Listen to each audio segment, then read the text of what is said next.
Hey guys, it's me Lexi, welcome back to my channel. And if you are new here, welcome to my channel. My name is Lexi and I'm a full-time reseller on Poshmark, Mercari, eBay, and anywhere you can sell clothing or home decor online. And in today's video, I'm going to be sharing with you guys my top 5 tips for selling on eBay.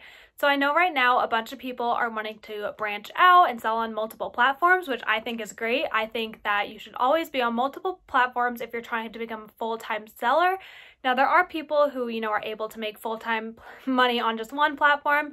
I am so proud of them, a little bit jealous of them. So personally, I have to be on multiple platforms to be able to make that monthly income that I'm wanting to make to consider myself a full-time reseller.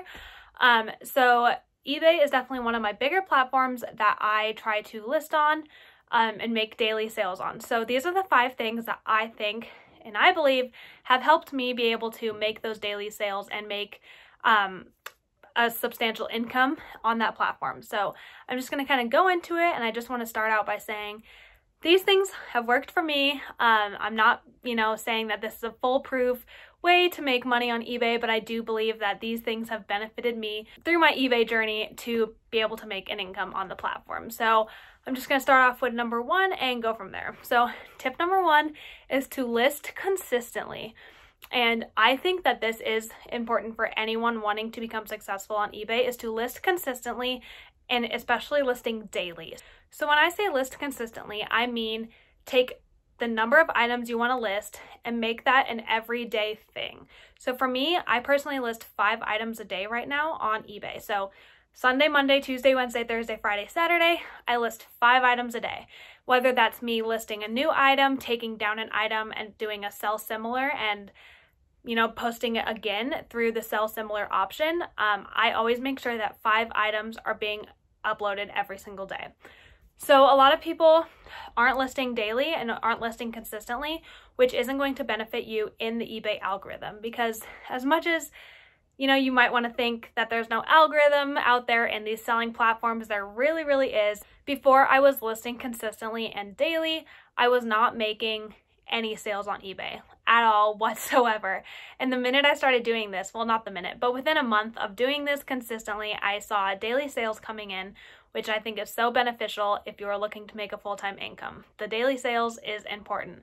So for me, like I said, I list 5 items every single day of the week. So whether that's you listing 2 items or 3 items or 1 item, make sure you're doing the same amount of items consistently. So some people, instead of doing it every single day, every Monday they will list 25 new items, and then that will be their consistency. But whatever you do, you want to make sure you stick with it and continuously do that, because the way that eBay works with seeing your consistent work on the platform is they take, you do something for 30 days, and then the next 30 days, you will reap the benefits of the previous 30 days of work.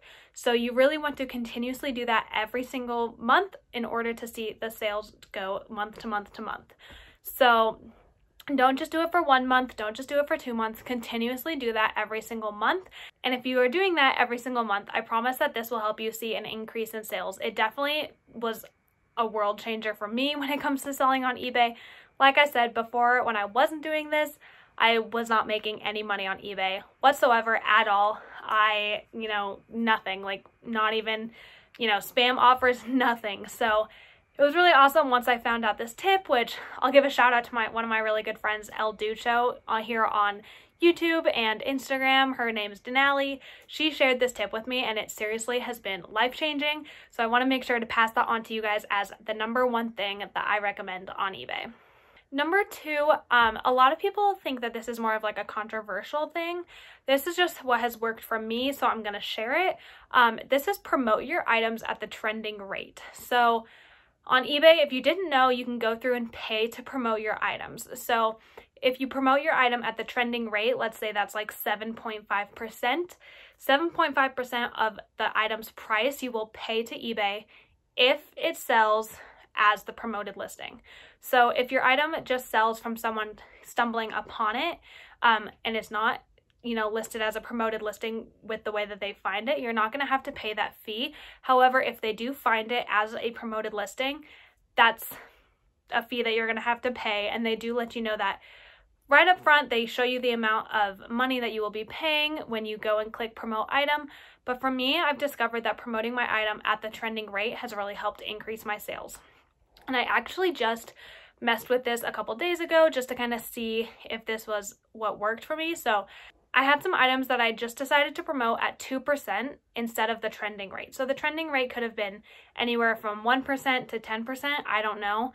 I didn't pay attention at this time, but I was just promoting all these items at 2%, a flat rate, just to see if they would still sell without paying the trending rate. So I did not sell any of these items when they were at the 2%. So just last night I went in and I updated them to the trending rate instead of the 2% rate, which I think the average for them were like 5-6%.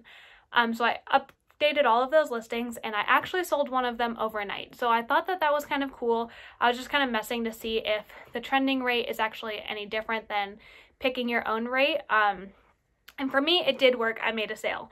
So for me, when it comes to doing the trending rate, I think that this is important because if there's 100 listings that are just like yours that are promoted at, 1%, 2%, 3%, those are going to be lower than the ones that are at the trending rate, which might be like 7-8%. The higher percentage that your item is promoted, it's going to be seen more, but you obviously don't want to go above the trending rate because then you might be paying too much and you don't need to pay that amount of money. So I always just stick it at the trending rate. If it sells as a promoted listing, I pay that fee. It's usually $2 to $3. For me, when I go into my sales report, I can see that a lot of my sales are actually from promoted listings. So that's why I find this important, because most of the time people are finding my item through the promoted listing and not through, just searching alone, which eBay isn't really like Poshmark. If you're used to the Poshmark, way that you share and you follow and you interact with people, and that's how you get your items out there and seen. That's not a thing on eBay. What you do, kind of like Mercari, is you promote your items. So I find this to be really, really important. And even if you just want to start messing around with a few listings, making them promoted at the trending rate and see if you make sales, I recommend just trying it out, seeing if it works for you. Like I said, this has worked for me, so I'm just going to give you that tip. Tip number 3 is open an eBay store. So there's a ton of reasons out there why people think you should have an eBay store, but the main reason that I'm going to give you is that not only does it look a little bit cleaner when people are coming to your site, but it saves you money. So people always think, well, you have to pay for an eBay store. How is that going to save me any money? Well, on eBay, when you list, without a store, you list and you pay per item that you're listing. So if you're going to be consistently listing every single day, like I mentioned, or, a big chunk of items once a week, you definitely are going to be paying a lump sum of money over time. And with an eBay store, you pay a fixed price every single month and you get a certain amount of, free listings, they call it. It's really just the listings that are included in your store price. So when it comes to having a store, I pay $60 a month for my store, and I think I want to say I get 1,000 free listings. I could be wrong. I have not looked at it in a hot second. I don't really remember, but I believe I do get around 1,000 free listings. So instead of paying, let's say 25 cents per item after that, free allotted listings, I pay like 10 cents an item. So in the end, you're getting a certain amount of listings in that allotted store price, but you're also then, after you go over that amount of listings, you're getting a lower price than someone without a store. So let's say instead of paying 25 cents a listing, you might be only paying 10 cents a listing. So I know it might feel like you're not saving money because, you see the $60 or whatever you pick for your store ranking, and you might be like, wow, that's a lot of money, like that's $60 I have to pay. But in the end, you're not paying for every single item individually like you would without a store. So in the end, if you do all the math, you're going to end up saving money doing a store, which is why I always recommend people do it, because in reselling, you're trying to make money, not trying to lose money. So the more money you can save, the better. I know it feels more expensive, but in the end, you are saving money. So that's just something I would recommend looking into. Okay, my 4th tip is the way you word your titles is so incredibly important when it comes to eBay. So I know on Poshmark and Mercari, you want to have, what the item is in your title. However, on eBay, the way that you structure your title is so important. So the way that it was explained to me by my friend Denali is you want to structure your title the way that you would structure a Google search. So let me grab an item. Here's a random inventory item that I'm selling. So this is a Zara dress. So there's Zara, just a floral dress, and it is a size, I want to say small. Yes, and it is a size small. So if we are going to list this item on Poshmark or Mercari, we might just say Zara long sleeve floral dress, and that's it. Or, you know, Zara floral maxi dress, blue, yellow. So the way that I would recommend that you do this on eBay is saying Zara small, so the brand, and then the size, so Zara small or Zara medium, Zara large, Zara extra large, floral maxi dress, and then you're going to want to put the colors. So this is, you know, blue, yellow, purple, but I would just put blue and yellow because those are the main colors. And then if you still have room in your title after putting all of that information, you're going to want to put the fabric content, which I don't actually think this has an inside tag, so maybe not the best example. Oh, here it is. Yes, they do.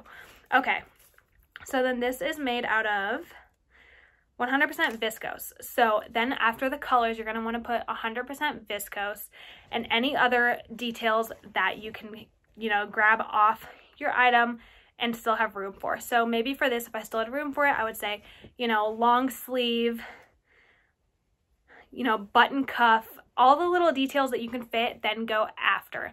So I'll put that up on the screen here just so you can see it a little bit better, but I would put brand, size, material, and then any other details that you can fit. So, you know, like I said, long sleeve, button cuff, anything like that is going to be super important, because when you're going into Google and you're searching for something specific, you're gonna say, you know, I want to find a Zara size medium dress that's floral with these colors.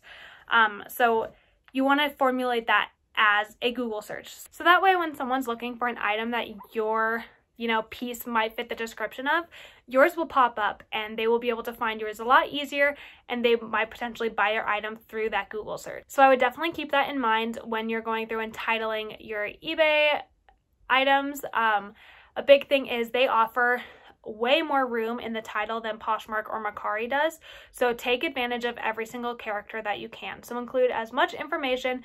It doesn't need to sound like a perfectly formulated sentence. It just needs to have all the information that you can fit so that your item has a higher chance of showing up in that Google search. And my number 5 last tip for eBay is have simple photos. So I know it can sometimes be a pain in the butt to have different photos for an item when it's on Poshmark, Mercari, eBay, all these different platforms, but if you have the time or have the energy or whatever it might take to redo some of your photos, I would highly recommend this. So for me, as an example, my Poshmark photos aren't necessarily simple.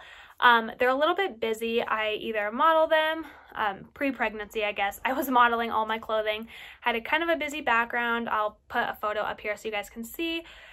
But that is how I was doing it. Now I do just lay it on the floor with a plant. So I'll put up a new picture of how I do that here. And that's because on Poshmark, I find it more important to have an aesthetically pleasing photo and more of like a branded photo for you and your brand, rather than just a simple photo. So this is what works for me on Poshmark, and Poshmark is one of the main platforms that I sell on. I'd say Poshmark and eBay are pretty neck and neck for the amount of money that I make. So I want to make sure my photos are fitting for my Poshmark audience. Now on eBay, I'll throw up a photo right here of how I do some of my eBay photos.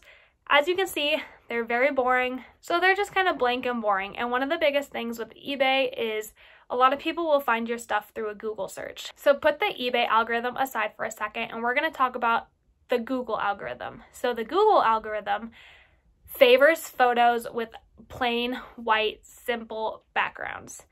And you're like, okay, well, you know, if I'm decorating my photo on Poshmark, what am I going to do for eBay, or, you know, yada, yada, yada. But like I said, if you have the extra energy or time to do this, find a blank white wall or get some poster board or just an app where you can edit the background out and make it white and update all your eBay photos. So not all of mine are currently updated, but the ones that are, or the ones that do have that plain simple white background, sell a lot better for me.